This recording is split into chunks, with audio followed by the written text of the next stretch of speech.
Yo guys, so today gagawa tayo ng slug. So meron lang ako dito mga nakat na lead wire. So 4.8 or 4.5 yung gamit ko na lead wire. Tapos kailangan din natin ng brush, toothbrush na luma, pwede naman. And then itong vice grip pagka nag-a-adjust kayo dito sa grains niya, pero since adjusted na to and naiset ko na to sa 22 grains kasi 22 grains yung order, okay na yan. Then meron lang din akong timbangan dito for verification ng timbang. So yan.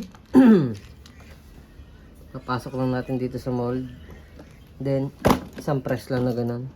And itong toothbrush, ibabrush ko lang siya ng saglit para mawala yung mga excess leads niya dito sa gilid. And then ito na, yan na, napakalinis ng skirt niya guys. Tapos yung ating hollow point is 2.5 mm and 4 mm yung haba niyan pababa. So ito na yung itsura ng ating slug. So gawa lang ako ng mga kahit 5. And then try nating mag weight test kung maganda ba yung tolerance niya.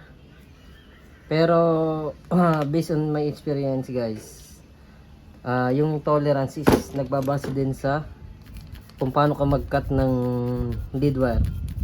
Kung yung cut mo is paiba-iba din ng weight or magkakalayo, possible na yung mapipress mo na slug is medyo magkakalayo din yung weight nya.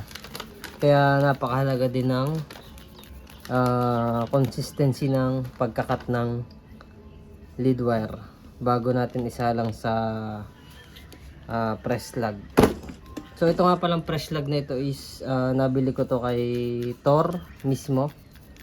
Siya mismo yung kausap ko nung nakalagay pa to sa website niya. Pero ngayon kasi yung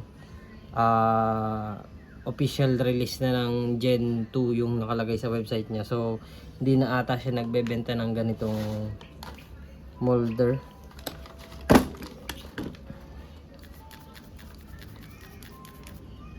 Pero yung ngayong molder niya is mas madaming features yon.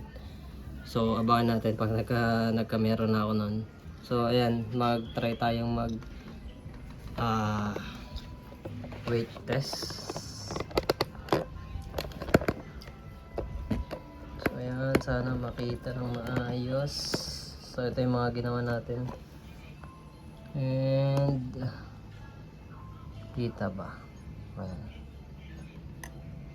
So ayan, 21.98, 22.04, 22.04, 22.02,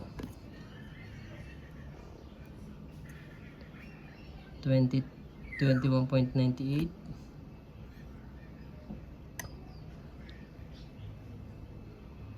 ayan, 22.10. Medyo lumayo to siguro. Ano yung pagkat ko dyan, medyo malaki. 22.06.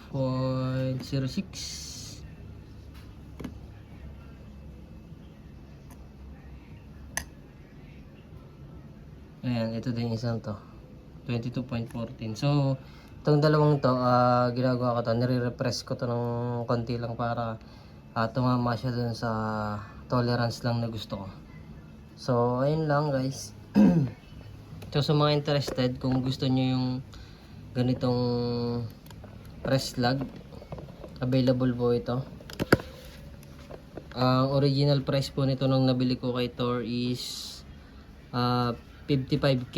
Hindi pa po kasama yung binayaran ko sa custom tsaka sa pagpapaship. So bali parang ang pinatakanan ay nasa mga 63k ganun. Pero ibebenta ko lang po ito ng half of the price, so 30k. sa mga interested. 30k pero sa inyo yung shipping fee mga sir. Kasi kaya ako to ibebenta is yun nga, naka-order na ako kay Tornong bago niyang Gen 2 official. So hindi ko na to magagamit, sayang din naman. So ganun lang ka ano. Ang kasamang die nito, molder is ito kasing nakakabit dito is 217 to. 5.52. Pero meron pa akong isang die kasi dalawa yung die na in-order ko kay Thor kaya medyo mahal. 217 at 218. So yung 218 ko is 5.54 mm.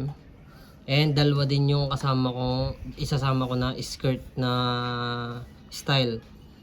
So yung shape ng skirt is ito, tinatawag ko tong deep, yung medyo malalim siya. Medyo malalim.